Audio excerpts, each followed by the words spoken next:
आत्मा मालिक.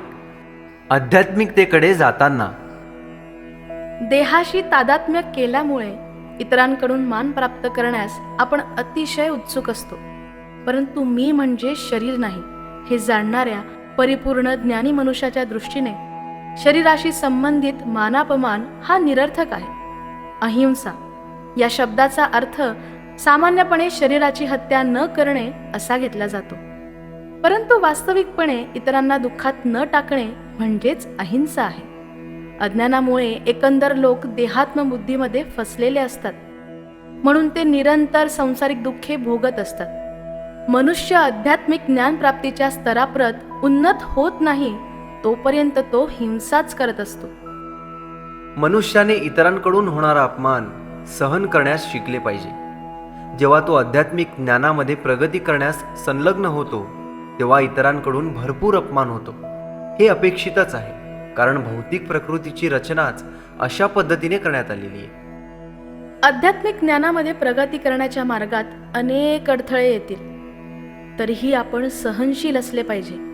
दृढ निश्चयाने प्रगतीपथावर अग्रेसर झाले पाहिजे. प्रत्येकाने आत्मसाक्षात्कारी आध्यात्मिक गुरूंचा अनुग्रह घेणे, त्यांना शरण जाणे आवश्यक आहे. त्यांच्या मार्गदर्शनाशिवाय आध्यात्मिक मार्गावर प्रगती करणे केवळ अशक्य आहे. साधकाने अतिशय विनम्रतेने गुरुदेवांना शरण जावे आणि त्यांची सेवा करावी, जेणेकरून आपल्या शिष्यावर कृपावर्षाव करण्यासाठी गुरु प्रसन्न होतील. साधकाने अतिशय दृढ निश्चयी असलं पाहिजे. दृढ निश्चयाविना आध्यात्मिक जीवनात प्रगती होऊ शकत नाही. आध्यात्मिक प्रगतीस बाधक अशा सर्व गोष्टींचा मनुष्याने त्याग करायला हवा.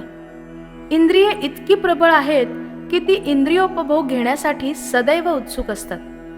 मनुष्याने अशा अनावश्यक मागण्या पुरवू नयेत. शरीर सुस्थितीत ठेवण्या इतकीच इंद्रिय तृप्ती करावी. सर्वात महत्त्वपूर्ण आणि अनियंत्रित इंद्रिय म्हणजे जिव्हा होय. जर मनुष्य जिव्हा नियंत्रण करू शकला तर तो इतर इंद्रियांना संयमी करू शकतो. जिव्हेची 2 कार्ये असतात, चव घेणे आणि बोलणे. म्हणून नित्यनेमाने जिभेला परमात्म्याचे नाम घेण्याची सवय लावली पाहिजे. नेत्रांनी परमात्म्याचे, सद्गुरूंचे विलोभनीय रूप पाहावे. अहंकार हा प्रत्येकात नेहमी असतोच. अर्थात आपण देह नसून आत्मा आहोत हे जाणणे म्हणजे वास्तविक अहंकार होय.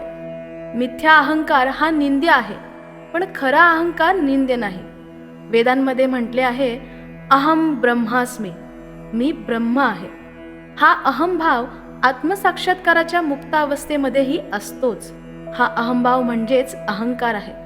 परंतु हाच अहंभाव नश्वर शरीराच्या बाबतीत येतो तेव्हा तो मिथ्या अहंकार समजला जातो.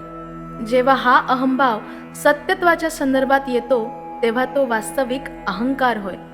काही तत्वज्ञानी म्हणतात की अहंकाराचा त्याग करावा, पण आपण अहंकार त्यागू शकत नाही, कारण अहंकार म्हणजेच स्वरूप होय. आध्यात्मिक मार्गावर वाटचाल करताना या गोष्टीचा विचार करणे आणि त्यांचा अंगीकार करणे आवश्यक आहे. सद्गुरूंना शरण जाऊन त्यांच्या सानिध्यात ध्यान साधना केली तर परमात्म्याकडे जाण्याचा मार्ग अधिक सुकर होईल, यात शंका नाही. आत्मा मालिक.